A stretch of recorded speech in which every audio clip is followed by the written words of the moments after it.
Okay, let's unpack this. Picture this. A jail lockdown is in effect, but in the dead of night, inmates are busy. Mm. They're tampering with doors, they're breaking through walls. Literally, then they're running across a major interstate highway. Mm.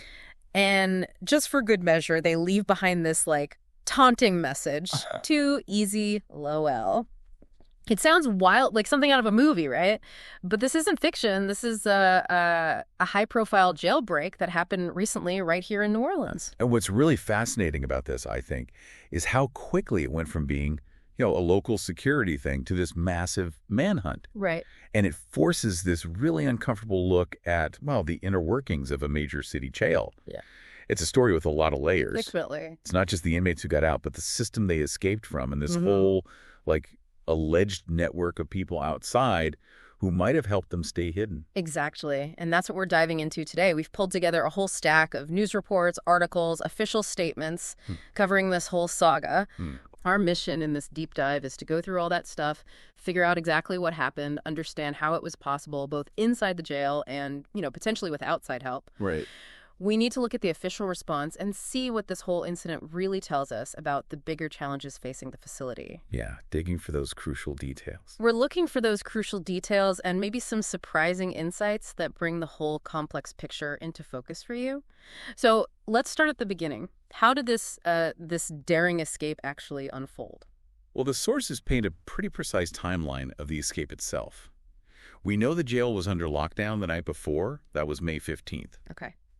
But despite that, the stuff leading to the escape started really early on May 16th, very early morning. And it seems like the initial breach started kind of subtly, but then it escalated fast. Reports say around, 12:02 a.m.? Inmates were spotted on camera messing with a sliding door. Yeah, actively tampering with it. Yeah. And just over 20 minutes later, by 12:43 a.m., they'd gotten into a specific cell. And this is where the method gets, pretty interesting. This is the part that really jumped out from the sources.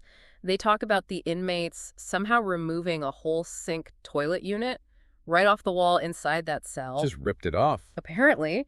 And behind it, they broke through some metal bars, basically made a hole where the plumbing access was supposed to be. Wow. And that hole became their escape route out of the cell block. And they didn't exactly leave quietly, did they? The reports mention these messages left behind. Oh, yeah. The most famous one, written on the wall, pointing to the hole they made. Too easy, LOL. With a smiley face sticking its tongue out. Right.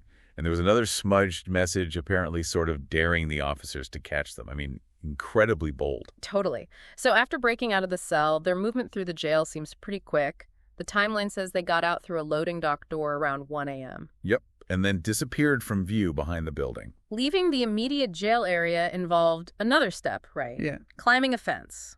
Yeah, another physical challenge.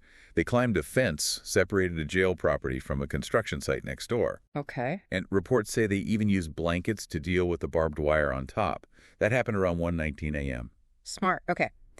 And then the final push, running across I-10, Interstate 10, into a nearby neighborhood. Right across the interstate. And they found clothes there later, right? Stuff they think belonged to the escapees. Exactly. Discarded clothing found in that area.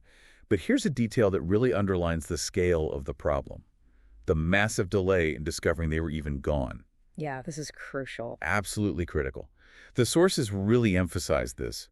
The escape wasn't actually found out until a routine head count. And that wasn't until when? 8:30 a.m. Wait, 8:30 a.m.? That's over 7 hours after they were physically out of the building? That's right. More than 7 hours. Dang. And leadership wasn't formally told until 8:35 a.m. Wow. That huge time gap gave the escapees a massive head start, which is, key context for the manhunt that followed. 7 hours is an eternity in that kind of situation. Okay, so we know how they did it and that there was this big delay. Now the question is, who exactly was involved? How many got out? And who are the authorities still looking for? So in total, 10 inmates escaped in this incident. As of today, May 24th, the reports confirm that 5 have been recaptured. Okay, half. But 5, unfortunately, are still at large. And the 5 who are back in custody, they've all been moved to Angola, right? The state max security prison. Correct. Kendall Miles, he's 20, was the first one caught. Around 11:30 a.m. on the day they escaped. That was quick, relatively. Yeah, and interestingly, he was spotted by a Project Nole camera. The city's big surveillance network down in the French Quarter. Oh, wow. Found him hiding under a car in a hotel parking garage. Hiding under a car. Okay. Who else? Robert Moody, 21, caught later that same day in the evening. That was thanks to a Crime Stoppers tip. Good. Drayton Dennis, 24, also caught late that same night. Then Gary Price, 21, they got him May 19th in New Orleans East. And Corey Boyd, 19, was picked up May 20th in the Iberville neighborhood. Right. So that leaves 5 guys still considered fugitives. And authorities are warning, consider them armed and dangerous. Okay, who are they? Lenton Van Buren, 26. He's facing really serious charges. Second-degree murder, armed robbery, weapons charges. A lot. Heavy charges. Then Antoine Massé, 32. Mm-hmm. He's actually noted in reports as a repeat escapee. Oh, really? Yeah. His current charges include domestic abuse battery, strangulation involved, and motor vehicle theft. Okay. Repeat escapee. That stands out.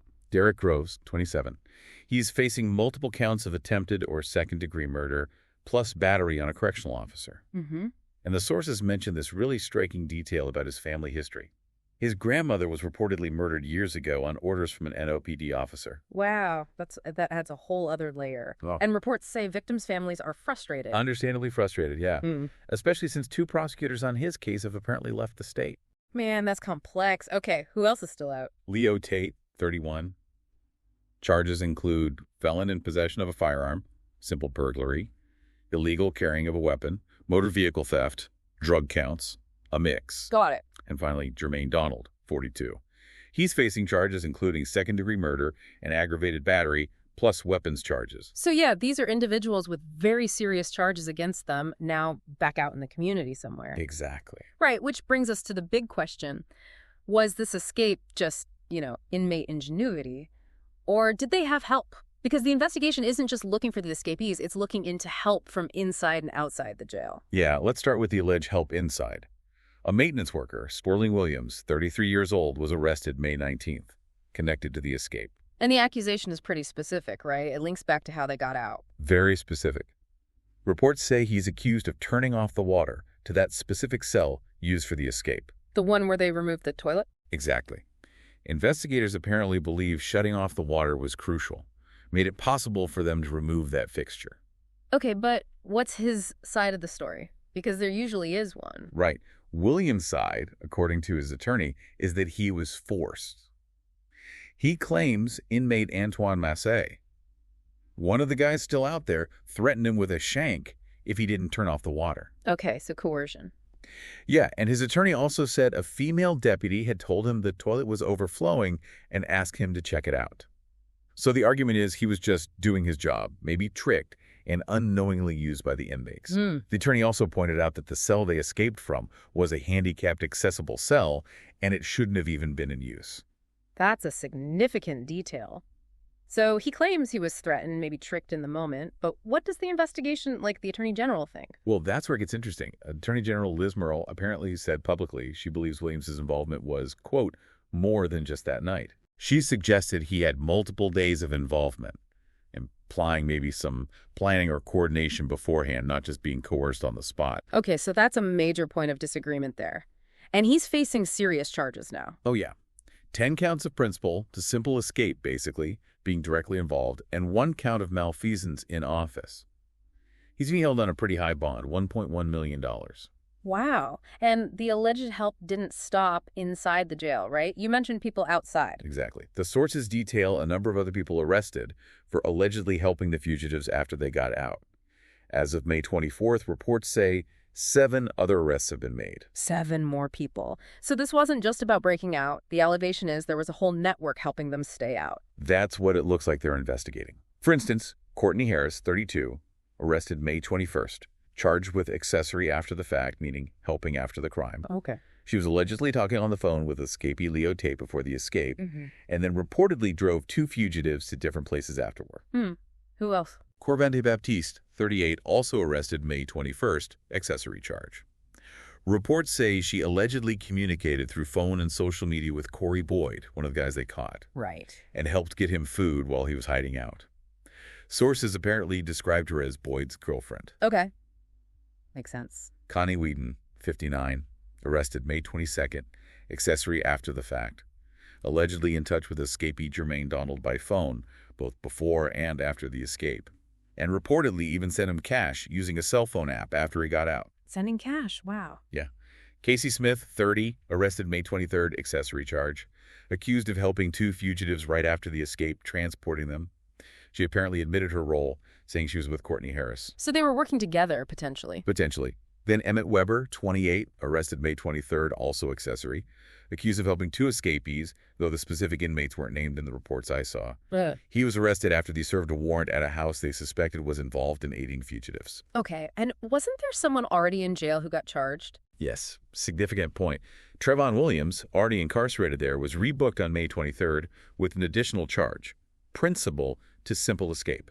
So they think he helped plan or carry it out from the inside. That's what it suggests, yeah. That investigators found evidence linking him to the escape itself. And what's the penalty for being an accessory after the fact in Louisiana? Reports mention it's a felony. Could be up to 5 years in prison, a $500 fine, or both. Authorities have put out strong warnings, basically saying, harboring fugitives puts everyone at risk and they won't tolerate it. Understandable. This whole event has obviously put the jail's operations right under the microscope, and several systemic issues seem to be coming up again and again in the reports. Yeah, a major one highlighted is staffing. It's reported that no deputy was actually on the specific pod 1 Delta, when the escape happened. No deputy at all? Nope.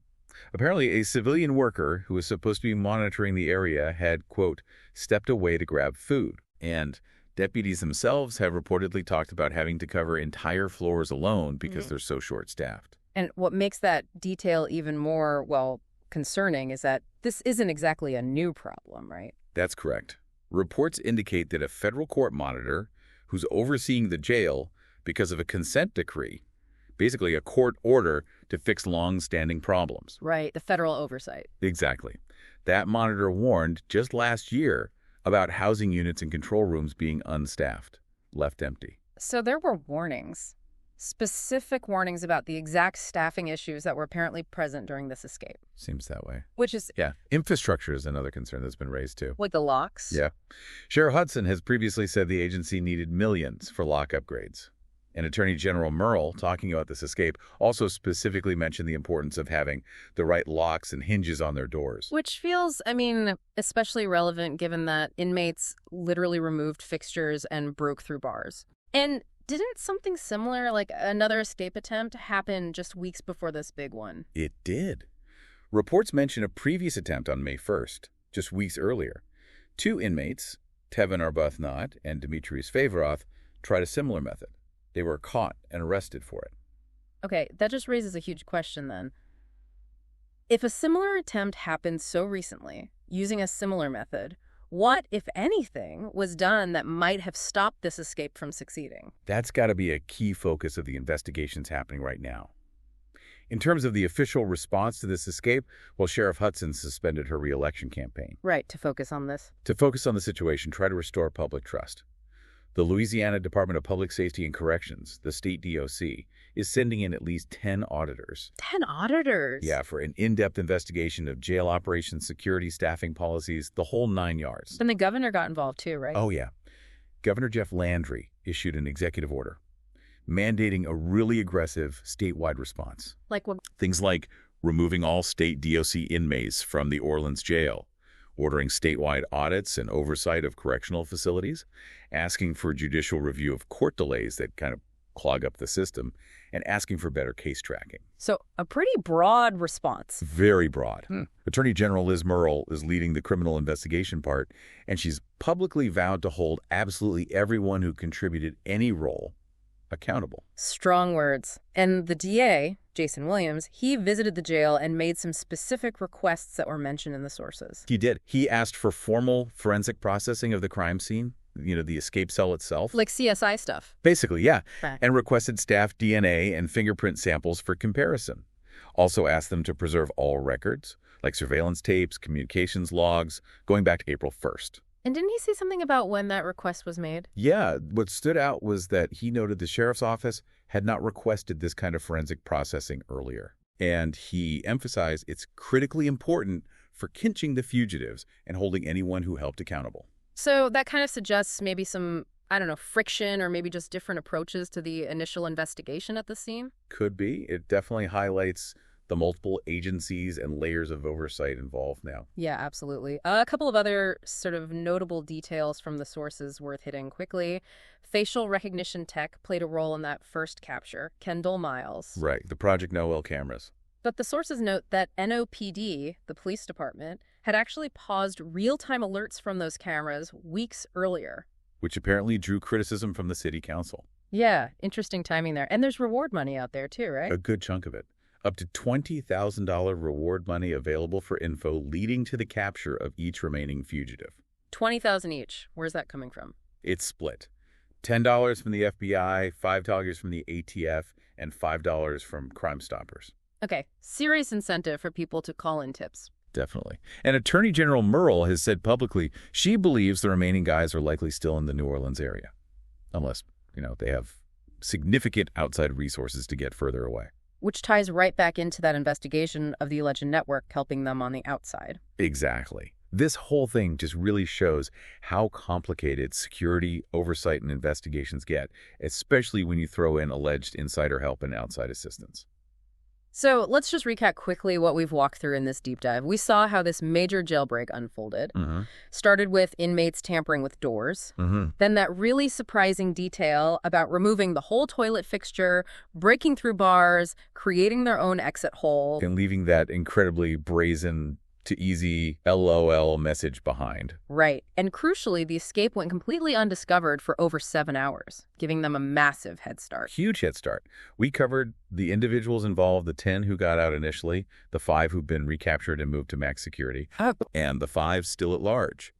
Many facing very serious charges, which adds, real urgency to finding them.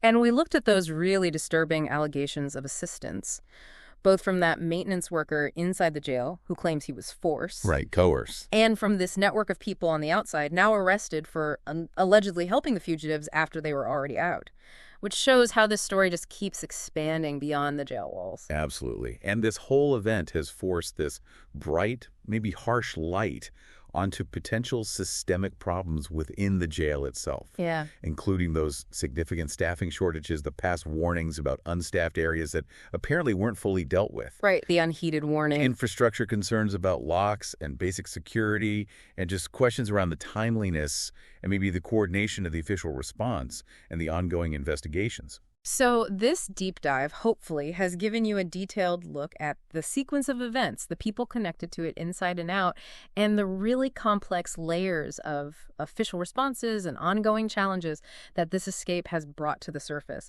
basically in real time. Yeah, it's a multifaceted story. It touches on security, public safety, how we run correctional facilities, lots of things. Indeed. And if we connect this to the bigger picture for you, our listener, this incident isn't just about, a few guys getting out. It's about how they might have gotten out the alleged facilitation from inside and outside. And it highlights these existing vulnerabilities, these cracks within the system. It really raises an important question, I think, for you to consider as you process all this information. How interconnected do all these different pieces feel to you? From the alleged actions inside the cell by the inmates, by that worker, to the network of people arrested on the outside, and then the broader issues of jail management, staffing, federal oversight, public safety. What layer of this whole complex story do you find most striking or maybe most concerning when you look at it all together?